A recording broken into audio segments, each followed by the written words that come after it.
महासाधक तो दिव्य सुख मिला करो। महाप्रयाग के समय सन्निकट जानकर आपने अपने सातों सुपुत्रों को सेवा करने के लिए एक एक श्री ठाकुर जी का श्री विग्रह प्रदान किया एवं चल अचल संपत्ति का बंटवारा भी कर दिया तथा सभी को यथा योग्य सेवा सौंप दी। फिर आपने समस्त वैष्णवों को आमंत्रित कर अंतिम बार पुष्टि मार्ग का सार सिद्धांत समझाया और इसके प्रचार प्रसार का आदेश देकर स्वयं श्री गोवर्धन जी के गुहा द्वार पर आए। आपके पीछे पीछे सभी सुपुत्र जन एवं परिकर वृंद थे। आपने अपने कंठ की माला अपने चतुर्थ पुत्र श्री गोकुलनाथ जी के गले में पहनाई और स्वयं गुफा में प्रविष्ट हो गए। प्रवेश करते समय ज्येष्ठ पुत्र श्री गिरधर जी ने आपका उत्तरीय खींच लिया। तब अंदर से आवाज आएगी, इसी उत्तरीय के द्वारा ही उत्तर क्रिया संपन्न करना, जो क्रिया करें। इस प्रकार आपने संवत 1642 में यही लीला संवरण की। श्री विठलनाथ जी की वाणी, यद दैन्यत्व कृपा हृदय तदस्ति ममान्वपि ताम कृपा कुरु राधेश यया तदेन्या पुण्या। हे राधापति, जो दैन्य आपकी कृपा का हेतु है वह तो मुझ में अनुमात्र भी नहीं है। दीनता, जो दैन्य दीनता से तो मिले भगवान है, तो दैन्य तो मेरे अंशमात्र भी नहीं, अनुमात्र भी नहीं है। अतः अब जो आप ऐसी कृपा करें जिससे मुझे वह दैन्य प्राप्त हो। सर्व साधन शून्यो अहम सर्व सामर्थ्यवान भवान श्री गोकुल प्राणनाथ ने त्याज्यो अहम कदापि वे।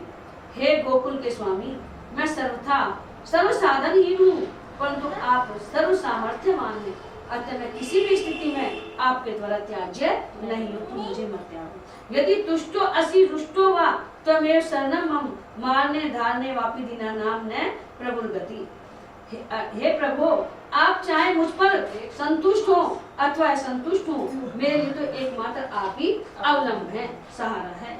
हम दीनों को मारने वाले तथा जिलाने वाले तथा पोषण एवं निकार करने वाले एकमात्र आप ही हमारे सहाय हैं, सहायता करने वाले हैं।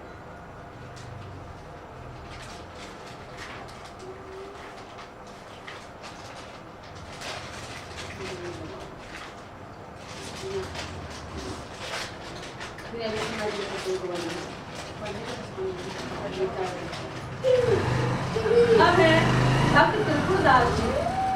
कायक त्रिपुरदास भक्ति सुत राशि भयो करियो ऐसो पन सीत दगला पठाइए। निपट अमोल पट ये हित जति आवे ताते अति भावे नाथ अंग पहिराइए। आयो को काल नरपति ने बिहाल कियो भयो ईश ख्याल नेकु घर में ने खाइए। वही ऋतु आई सुधी आई आंखी पानी भरी आई एक द्वार की दीट आई बेची लिया। श्री त्रिपुरदास जी जाति के कायस्थ थे। इनके हृदय में राशि राशि भक्ति सुख भरा। आपने ऐसी प्रतिज्ञा की थी कि मैं प्रतिवर्ष शीतकाल में श्री श्री नाथ जी के लिए दगला भेजा करूंगा, पहनने के लिए पहनने का होता है। तदनुसार ये अत्यंत ही बहुमूल्य वस्त्र का दगला सिलवाते थे, फिर उसमें सुनहरे गोटे लगवाते थे और सबसे विशेष बात ये होती थी कि वह दगला आपका हार्दिक प्रेम से जड़ा हुआ होता था। प्रेम से कैसे हो, लेकिन हमें प्रेम भाव में तो हाँ, ऐसा दिव्य दगला ये भेजते थे। यही कारण है कि आपका भेजा हुआ दगला ठाकुर श्री नाथ जी को अत्यंत ही प्रिय लगता था और गोसाई विठलनाथ जी भी उसे बड़े प्रेम से ठाकुर जी को धारण कराते थे।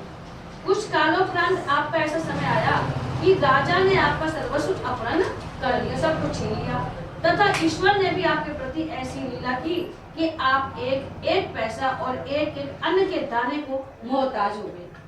घर में खाने पीने तक का कोई साधन नहीं रहा। इसी मध्य शीतकाल की ऋतु आ गई और दगला भेजना तो खास भेजे। तब इन्हें ठाकुर जी के लिए दगला भेजने का स्मरण हुआ, परंतु धन का सर्वथा अभाव हो जाने से ठाकुर जी की सेवा से वंचित होने तथा प्रतिज्ञा भंग होने के दुख से आपके नेत्रों में आंसू छलछल आए। मैंने प्रतिज्ञा तो कर ली लेकिन मैं उसको पूरी नहीं कर पा रहा। आप मन ही मन विचार कर ही रहे थे कि ऐसे समय में प्रतिज्ञा का किस प्रकार से पालन हो और किस प्रकार से ठाकुर जी की सेवा करूं कि एक का एक पीतल की एक दावत आपकी दृष्टि में आई। दावत फिर तो मानो डूबते को तिनके का सहारा मिल गया। आपने मन में निश्चय किया कि इसी को बेचकर श्री ठाकुर जी की सेवा करूंगा, इसको बेच दूंगा, कपड़ा ले लूंगा, दगला सेवा दूंगा। यहाँ पर जाति का संकेत करने का भाव है कि व्यवहार जगत में कायस्थ जाति विशेष ही चतुर होती है। हमारा कायस्थ जमाने की लड़की कायस्थ हमने ट्रेनिंग करी जगह में, तो कायस्थ जाति है जो चतुर होती है, इसलिए जाति का यहाँ किया है। दृष्टांत कायस्थ का एक बार एक आदमी यमराज से जाकर शिकायत किया कि मनुष्य हम लोगों को अपने अधीन करके बहुत कष्ट पहुंचाते हैं। हाथी ने किया यमराज जी से कि मनुष्य हमको अधीन कर ले, फिर मारे वो तो कष्ट पहुंचाते हैं। यमराज की समझ में यह बात नहीं आई कि इतने बड़े जानवर को और नन्हा सा मनुष्य किस प्रकार से अपने वश में कर लेता है। अतः उन्होंने हाथी के कथन पर विश्वास नहीं किया। हाथी ने मनुष्य की चातुर्यता की प्रशंसा करते हुए बहुत प्रकार से विश्वास दिलाने का प्रयत्न किया, फिर भी यमराज नहीं माने। तब हाथी ने कहा, आपके यहाँ तो मनुष्य मर कर आते हैं, यदि आपको जीवित मनुष्य से पाला पड़ा है ना, जब पता पड़ा जीवित मनुष्य से पाला पड़ जाए तो आप स्वयं ही समझ जाएंगे। यह सुनकर यमराज को कौतूहल हुआ कि वास्तव में सही बात है, मरा वो तो नहीं कर सके, जीवित आए तो पता पड़े। और उन्होंने अपने दूतों से कहा कि किसी जीवित मनुष्य को मेरे यहाँ ले आओ, जीवित में ले आओ मेरे घर। यमराज ने संयोग से यमदूत एक कायस्थ जाति के मनुष्य को 4 पाई सहित उठा लाया। कायस्थ मनुष्य को और 4 पाई सहित खाट सहित ही उठा लेगा। 4 पाई सहित सोते हुए उठा ले चले। मार्ग में उसकी नींद खुली तो उसने यमदूतों से पूछा कि मुझे कहाँ लिए जा रहे हो। यमदूतों ने बताया, यमपुरी यमराज जी के पास ले जा रहे हैं। उसकी 4 पाई पर ही कागज कलम और दवात रखी हुई थी। कायस्थ जाति को हो तो 4 पाई पे रखी है कलम दवात सब चीज सही। अतः उसने एक बनावटी फर्जी चिट्ठी यमराज के नाम लिखी खुद ही लिख रहा है फर्जी चिट्ठी। उसमें लिखा था, धर्मराज को मेरा आशीर्वाद, आप अपना अधिकार इस व्यक्ति को सौंप दे जो आ रोज हो तो चिट्ठी पकड़ाएगा ना, तो यमराज जो इनको सौंप दे, बना दो एक दिन के लिए, तो व्यक्ति को सौंप दे। अब यही आपका समस्त कार्यभार संभालेगा। और हस्ताक्षर विष्णु, ये विष्णु भगवान ने चिट्ठी लिखी है।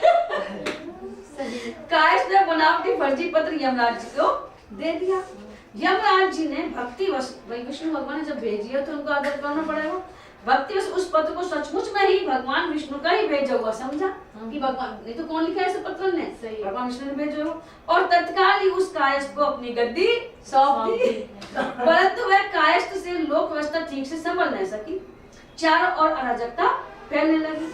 भगवान ने जब यमराज से अराजकता का कारण पूछा, अब विष्णु भगवान को पता नहीं, यमराज को पता नहीं, तो भगवान विष्णु पूछ रहे कि अराजकता कैसे फैलती, पहले तो बहुत अच्छा शासन चला करो। पूछा तो मैं बोले, प्रभु आजकल तो मैं छुट्टी पर हूँ और मेरा कार्य तो एक मृत्युलोक का प्राणी कर रहा है जो आपने भेजा है, वह जाति का कायस्थ है। भगवान ने पूछा, इतने उच्च पद पर उसे किसने कैसे बैठा दिया? उनको पता ही नहीं, सोचा बैठाया वो इतना उच्च पद कैसे बैठा दिया? यमराज ने उत्तर दिया, प्रभु आपने ही तो उसके हाथ अपना हस्ताक्षर आदेश पत्र भेजा था। यह सुनकर भगवान अचंभित हो गए, तुरंत उसे हटाकर यमराज को उनका अधिकार सौंपा। इस प्रकार से मनुष्यों में उसमें भी विशेषकर कायस्थ जाति की चतुराई प्रकट हो गई। एक तो मनुष्य है और कायस्थ जाति का। प्राय देखा गया है कि ऐसे लौकिक व्यवहार में निपुण लोगों की परमार्थ की ओर कम ही प्रवृत्ति होती है। जो चतुर हो ना, वो कैसे भी ये किन प्रकार अपना काम बनाओ जाने, मतलब परमार्थ ना देखें। लेकिन त्रिपुरदास जी तो कायस्थ होकर भी परम परमार्थ प्रवीण हुए, यह विशेष बात है। अतः श्री प्रियादास जी कहते हैं, कायस्थ त्रिपुरदास ब्रज मंडल अंतर्गत आप शेरगढ़ के निवासी थे। आपके पिता राज्य मंत्री थे। आप एक बार अपने पिता के साथ आगरा से आ रहे थे।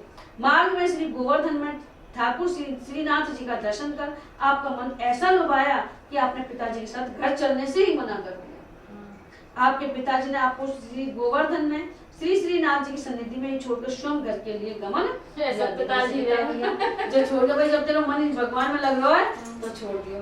देवयोग से मार्ग में दुष्टों ने आपके पिताजी को मार डाला। जब यह समाचार आपको प्राप्त हुआ तो आपने इसे भगवान का ही मंगल विधान मानकर बड़े प्रसन्न हुए। अपन तो कहते हैं भगवान तेरे से मारा, मेरे बाप मर गो, मेरी माई मर गई, और वो कहेगी मंगल विधान है कि अब कोई रोड़ो ना है। हमारे बाबू जी जिनकी विशेष मर गई, बेटे मर गए, तो भगवान ने ये किया कि अब तो वचन कर तो अकेला रह गए, अब कोई घर को झंझट ना है। तो ऐसी वो कह रहा है कि भगवान का मंगल विधान समझा इन्होंने। अब तो ये एकदम से निश्चिंत होकर यहीं रहने लगे। आप अत्यंत प्रेम पूर्वक भगवान का दिव्य दर्शन कर आत्मविभोर हो जाते।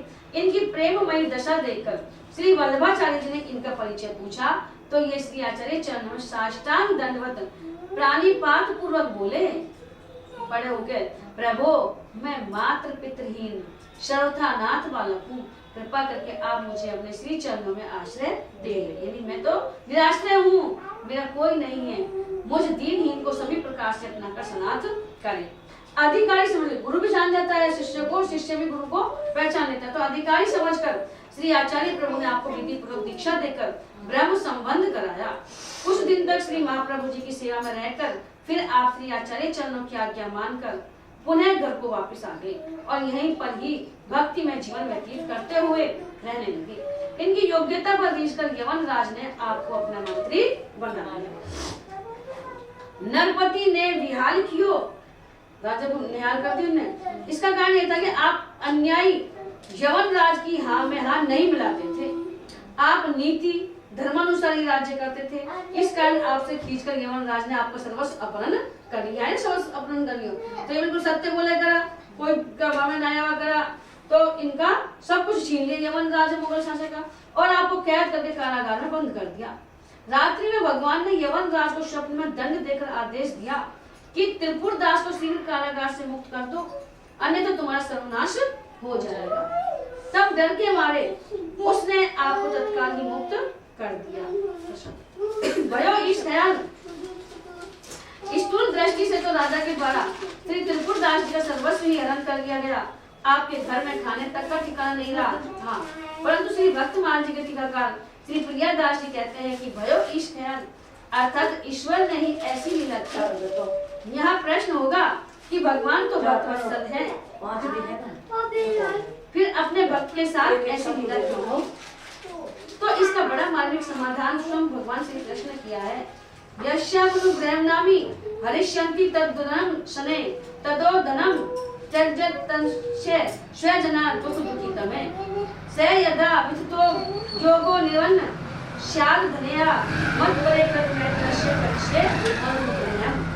स्वयं भगवान के वचन है कि जिस पर मैं कृपा करता हूँ उसका समस्त धन धीरे धीरे हरण कर लेता हूँ। जिससे मोहमाया छूटता है, ऐसे फिर परिवार पहले धन हरण करें फिर परिवार को हरण करें, जिससे केवल एक मेरे में ही प्रीति रह जाए और प्रीति नष्ट हो जाए। कहा कौन है कि स्वयं भगवान के वचन है कि जिस पर मैं कृपा करता हूँ उसका समस्त धन धीरे धीरे हरण कर लेता हूँ। यानी संसार में तो इसको बुरा मानते हैं लेकिन अध्यात्म में भक्ति में इसको अच्छा मानते हैं। जब वह निर्धन हो जाता है तो उसके सगे संबंधी उस दुखाकुल चित्त की परवाह नहीं करते, फिर सगे संबंधी को छोड़ दे। जब अपने पास का छोड़ने पैसे से चिपके सगे संबंधी तो भगवान पहले धन हर लेगा तो सगा संबंधी अपने आप ही छूट जाएगा, परंतु दूसरे छोड़ देते हैं। फिर वह धन के लिए उद्योग करने लगता है, तब मैं उसका प्रथम निष्फल कर देता हूँ। धन के लिए प्रयास करे तो भी आपको कुछ ना मिले धन से। इस प्रकार बार बार ऐसा होने के कारण जब धन उपार्जन से उसका मन विरक्त हो जाता है कि भाई इतना मैं प्रयास कर रहा हूँ और फिर वो ना तुम्हारा मैं ना करूँगा, उसे दुख रूप समझकर वह उधर से अपना मुख मोड़ लेता है और मेरे प्रेमी भक्तों का आश्रय लेकर उनसे घनिष्ठता तथा अपनापन रखता है। फिर मेरे भक्तों का आश्रय लेता है और उनको ही अपना मानता है। तब मैं उस पर अतुल अनुग्रह की वर्षा करता हूँ। भगवान जब मैं वर्षा करता हूँ। पुनः दूसरा भाग यह भी है कि भगवान ने विचार किया कि श्री त्रिपुर दास जी की भक्ति की तो संसार में बहुत बड़ाई होती है। सभी लोग इनके मेरे प्रति जो प्रीति है उसे जानते हैं, परंतु मैं इन पर कैसा स्नेह करता हूँ इस बात को कोई भी नहीं जानता।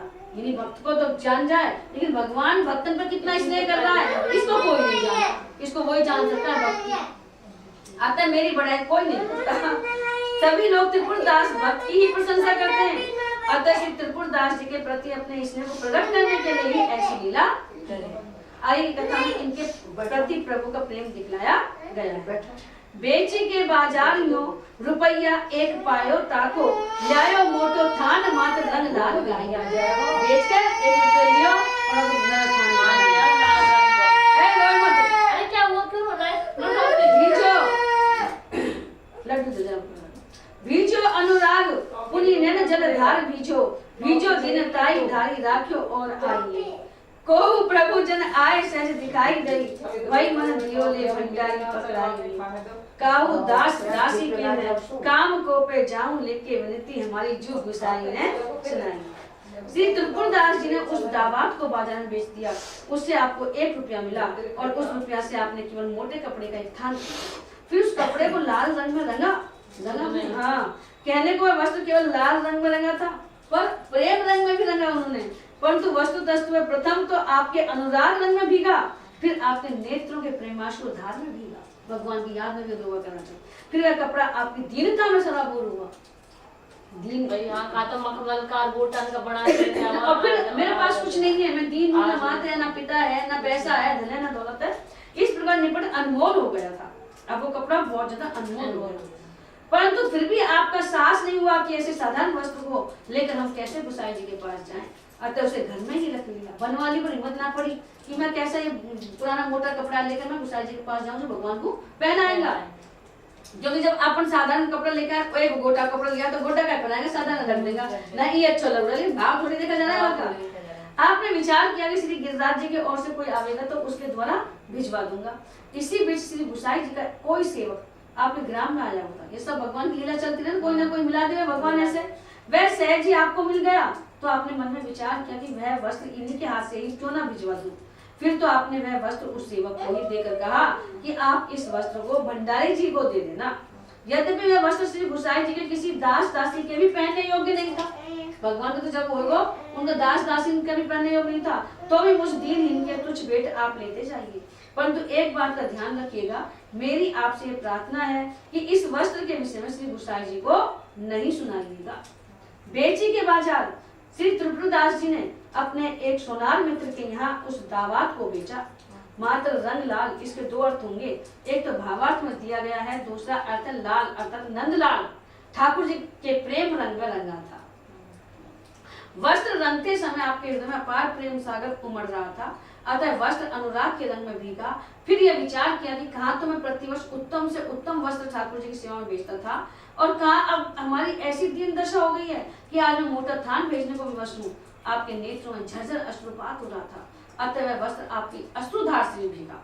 फिर भक्ति का भूषण जो भक्त का सहज दैन्य भाव होता है, यथा नहीं विद्या नहीं बाहुबल नहीं खर्चन को दाम और मोसे पतित अमंग की अपंग की तुम पति राखो राम। तुम लाज रखो, न विद्या है न बाहुबल है न पैसा है खर्च करने के लिए, और मेरे जैसे पतित है, अपंग है, मैं कुछ नहीं कर सकता। हे भगवान, पति माने भगवान, तुम मेरी लाज रखो। श्री त्रिपुरदास जी भी दैन्य भाव से परिपूर्ण थे। इनके मन में अपनी पूर्वकृत सेवाओं का लेश मात्र भी अहंकार नहीं था। मैंने पहले करी अपना है तो कोई बना पहले कर तो कोई बात नहीं अपना हो तो, लेकिन अहंकार नहीं था। हमेशा यही अनुसंधान करते थे कि मुझ दीनहीन से प्रभु जी की कुछ भी सेवा नहीं बनी।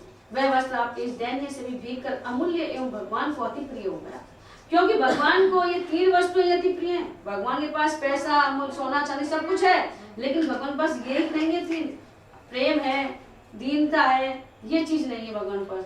यथा अनुराग रामई केवल प्रेम प्यारा और जान लेहु जो जानी हारा। राम को भी केवल प्रेम ही प्यारा है, और जो इस प्रेम को जान लेता है वही उनको जान पाता है। आंसू, दूसरे भगवान की याद में रोना। भक्ति के तो प्रेम के आंसू वाको जग में मोल न तोल। अगर भक्ति में जो प्रेम के आंसू होते हैं उसका संसार में कोई मूल्य नहीं है। हमारे सत्संग में जाए जब, तो जब लास्ट के टाइम में जब भजन गाए तो उनका आंसू मतलब इतना मतलब भाव हो जाए, बहुत बड़ा बुरा है जिनका, और जो उनमें भाव में रहे तो ऐसे ही आंसू अपना तो भाव बने ही ना है। सबसे बड़ी बात है भाव बने जब दैन्यता। देखिए विठल नाथ जी की वाणी, उन्हें जेई दीन प्यारे वेद पुकारे द्रव सो श्री भगवाना। यही दरबार दीन को आदर रीत सदा चली आई। रामायण में भी है कि ये दरबार है जो दीन का आदर करना है, ये रीत सदा चली आई है। दास तुलसी दीन पर एक राम ही की प्रीति। विनय पत्रिका में को प्रभुजन श्री विठल नाथ जी का एक सेवक राजा को प्रसाद देने गया था। विठल नाथ जी का एक सेवक राजा को प्रसाद देने गया था। वैसे जब कभी वह शेरगढ़ जाता तो श्री त्रिपुरदास जी से अवश्य मिलकर आता था, परंतु अब की बार उसने आपकी दीन दशा विचार कर आपके निकट नहीं जाने का निश्चय किया। कैसे ना ने गरीबा, क्योंकि प्रत्येक बार जाने पर ये अवश्य में श्री गोसाई जी के लिए एवं ठाकुर जी के लिए कुछ न कुछ भेंट देते ही थे, परंतु अब आपके पास कुछ देने को रहा नहीं, अतः जाने पर संकोच होगा।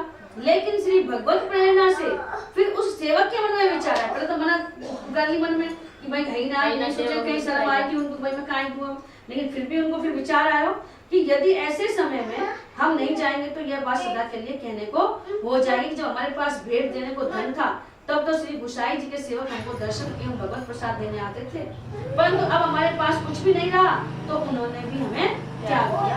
अतः श्री त्रिपुरदास जी से अवश्य मिलना चाहिए। कई बार कोई विचार करे ना, चिंतन मनन, फिर सोचे ऐसे ना ऐसे करने। हाँ, फिर तो वह सेवक श्री त्रिपुरदास जी के भी घर गया।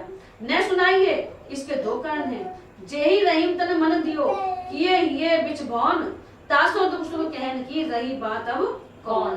दुख मोर नहीं उनते कहियो, सुनी के वह भी दुख पावेंगे। हम भोगत हैं अपने व्रत को, कब लो प्रभु जो तरसावेंगे। हमारे दुख की बात हमसे मत कीजिए, हम तुम्हारे भोगना है। एक दोष दया करी के धरिए पद प्रेम ही दे, अपनावेंगे हम गावेंगे हम आवेंगे, दुख द्वंद हमारे मिटावेंगे। हम जरूर आएंगे, गाएंगे और हमारे दुख द्वंद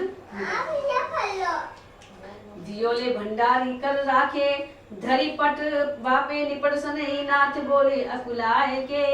भय हैं जड़ाए को बेगी, उपाय करो विविध उड़ाए, अंग बसन सुहाए के। आज्ञा पुनी दई अंगीठी बारी दई, फेर वही प्रभ भई सुनी रहे अति ही न जाएगे। सेवक बुलाए कही कौन की कवाए, आई सबे की सुनाई, एक वही ली बचाए के। वही बेचारी बस। उस सेवक ने श्री त्रिपुरदास जी के वस्त्र को लाकर भंडारी के हाथ में दे दिया और उस भंडारी ने उस वस्त्र को बिछाकर उसके ऊपर ठाकुर जी के श्रृंगार के और बढ़िया वस्त्र बिछा दिया, तो नीचे दबा दिया और बढ़िया बढ़िया ऊपर बिछा दिया। परंतु परम स्नेही इस ठाकुर श्रीनाथ जी से भक्त के इस प्रेम की उपेक्षा सहन नहीं, कि उन्होंने तो इतना प्रेम से भेजो है और वह कहीं देख ही ना लो, नीचे नीचे बिछा दिया, ऊपर बढ़िया बिछा दिया। तब वे व्याकुल होकर बोले, मुझे बड़े जोर की ठंड लग रही है। ठाकुर जी कहना है, शीघ्र इसको दूर करने का कोई उपाय करो। तब गोसाई जी ने बहुत से सुंदर सुंदर वस्त्र श्री अंग पर धारण कराए। बहुत राजा महाराजा बहुत देखे सुंदर सुंदर वस्त्र, परंतु ठंड नहीं गई। तब फिर आज्ञा दिए कि कोई और उपाय कीजिए।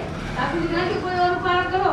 तब श्री गोसाई जी ने अंगीठी जलाई। वही कपड़ा से दूर ना हो तो अंगीठी जलाती, ठंड दूर हो जाए। राम राम। फिर भी ठंड दूर नहीं हुई तो ठाकुर ने पुनः वही बात कही। तब ये सुबह गोसाई जी बड़े लज्जित हुए कि अब कौन सा उपाय करें, इनकी ठंड लग रही। तो हमने क्या भाई, अब खूब कपड़ा पहना दिया, खूब अंगीठी जला दी, फिर भी ठंड दूर ना गई, कौन सा उपाय करें तुम बता दो। फिर आपके ध्यान में आया कि किसी भक्त पर अनुग्रह करने के लिए प्रभु लीला कर रहे हैं। कोई ना कोई भक्त को ऐसा वस्त्र रखा हुआ है जो ठाकुर जी और वो चाहे, तो ये लीला इसलिए कर रहे हैं। अतः तत्कालीन सेवक को बुलाकर पूछे कि इस वर्ष किस किस की पोशाकें आई हैं, पहले ये बताओ। वही खाता खोलकर सेवक ने सभी भक्तों का नाम सुनाया, परंतु एक त्रिपुरदास जी का नाम नहीं सुनाया। निपट स्नेही नाथ, जीव के सच्चे स्नेही, सहज स्नेही, निपट स्नेही तो एक भगवान ही है। यथा एक स्नेही साची लो, केवल कौशल पाल, प्रेम कनोड़ो राम सो, नहीं दूसरो दयाल।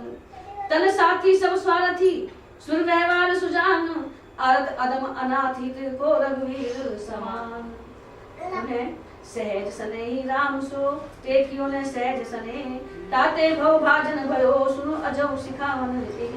वेद कयो बुध कहत है, अनु हो कहत हो टेर, तुलसी प्रभु साचो हित तू ये की आंख ने। अब उदाहरण है श्री रहीम जी का।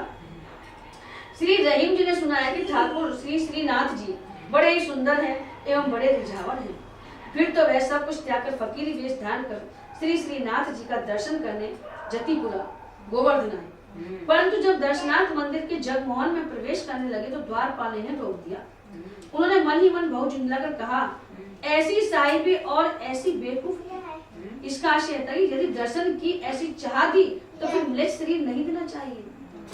रहीमदास जी म्लेच्छ ना यमन, तो इन्हें की जब चाह तो ऐसी कर दी भगवान के दर्शन की, और फिर शरीर ऐसा दे दिया म्लेच्छ जो दर्शन ना करवा दे, घुसवा ना दे मंदिर में।